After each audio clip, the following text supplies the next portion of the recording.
పిల్లల్ని ఎప్పుడైనా కానీ ఎంతో క్రమశిక్షణతో పెంచాలండి. పిల్లలు పుట్టినాళ్ళ నుంచి అబ్బో అనేసి నెత్తిన పెట్టుకొని చూస్తే అదే పిల్లలు పెరిగి పెద్దవాళ్ళయ్యి మన నెత్తినెక్కి తొక్కుతారనమాట. సో అందుకోసమని చిన్నప్పటి నుంచి అబ్బాయి అయితే బాబు నువ్వు నీ అక్క చెల్లెలతో ఎలా ఉన్నావో బయట అమ్మాయిలతో కూడా అలాగే ఉండాలి నాన్న అని వాళ్లకు బాగా నేర్పించాలన్నమాట.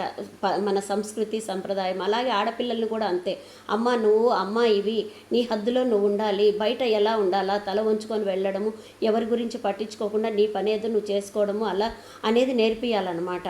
ఒక తల్లి బిడ్డ లేటుగా వస్తే కనుక అరుస్తుందనమాట. ఏం చేస్తున్నావే ఇంతసేపు అంటే, అమ్మ నాకు ట్యూషన్లో కొంచెం లేట్ అయ్యింది అని. అవునమ్మా అన్నయ్య ఎంత లేటుగా వచ్చినా ఏమనవు, నన్ను ఎందుకు అమ్మ అరుస్తావని ఆ పాప అడిగితే ఆ తల్లి చెప్పిందంట, అమ్మ మనము బంగారము డబ్బులు ఎక్కడంటే అక్కడ పెడతామా, ఎక్కడ పెడతాము అని అంటే, లేదమ్మా జాగ్రత్తగా బీరువాలో పెట్టి లాక్ చేస్తాము అని అనిందంట. మరి బంగారం ఎక్కడంటే అక్కడ పెట్టచ్చు కదమ్మా, ఎందుకు అట్లా జాగ్రత్తగా దాచుకుంటున్నాము అని అంటే, అది వాల్యుబుల్ కదమ్మా అంటే, నువ్వు కూడా నాకు వాల్యుబుల్ లేదు తల్లి, ఆడపిల్లవు నువ్వు, కాబట్టి నిన్ను ఎంతో గొప్పగా మేము చూసుకుంటున్నాం, నిన్ను ఎక్కడంటే అక్కడ ఎట్లంటే వెళ్ళొచ్చినా కానీ మేము ఎందుకు అంతగా చెప్తున్నాము అని అంటే, నువ్వు మాకు ఆడపిల్ల అంటే ఒక నిధిలాగా అన్నమాట మాకు. సో నిన్ను అంత గొప్పగా మేము పెంచుతున్నాము, కాబట్టి నువ్వు కూడా అదే హద్దుల్లో ఉండాలి నాన్న అనేసి ఆ తల్లి చెప్పిందంట. కాబట్టి ఆడపిల్లలు కానీ మగపిల్లలు కానీ ఒక పద్ధతిలో మనము పెంచినామంటే రేపు వాళ్ళు సొసైటీకే చాలా బ్యాక్ బోన్గా తయారవుతారనమాట. ఎక్కడే కానీ తప్పులు చేయవు, ఈ నేర చరిత్ర అనేది ఉండదు.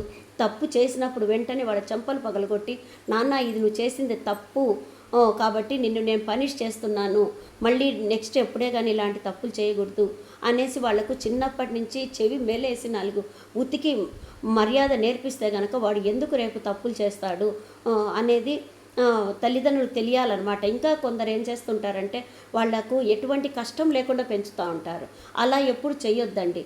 ఎందుకంటే మనం ఎంత కష్టపడి వాళ్ళను పుట్టిన తర్వాత వాళ్ళను పెంచి పెద్ద చేసి వాళ్ళకు చదువులు నేర్పించి వాళ్ళకి విద్యాబుద్ధులకు వాళ్ళ డ్రెస్సులకైతే ఎంత మనము ఖర్చు పెడతాము, మనం ఎంత సాక్రిఫైస్ అయినాము, ఈ విషయాలన్నీ కూడా మన పిల్లలకు షేర్ చేయాలన్నమాట. నాన్న మేము ఇంత కష్టపడి మా కోరికలన్నీ చంపుకొని నీకోసం ఇలా చేశాము, మేము ఇన్ని బాధలు పడ్డాము, మీకు ఎటువంటి కష్టం రాకూడదని అనేసి వాళ్ళకి చిన్నప్పటి నుంచి ఇదంతా తెలియజేస్తే వాళ్ళు ఎప్పుడే కానీ అమ్మో మా కోసం ఇంత బాగా మా అమ్మ నాన్నలు ఇంత కష్టపడ్డారు కాబట్టి మేము కూడా మంచిగా ఉండాలి, పెద్ద అయినాక మంచి ఉద్యోగాలు సాధించి బాగా చదువుకొని మంచి ఉద్యోగాలు సాధించి మా తల్లిదండ్రులు బాగా చూసుకోవాలి అనే వాళ్ళకు ఒక ఫీలింగ్ అనేది మనము ఇంజెక్ట్ చేయాలి చిన్న వయసులోనే. Okay friends.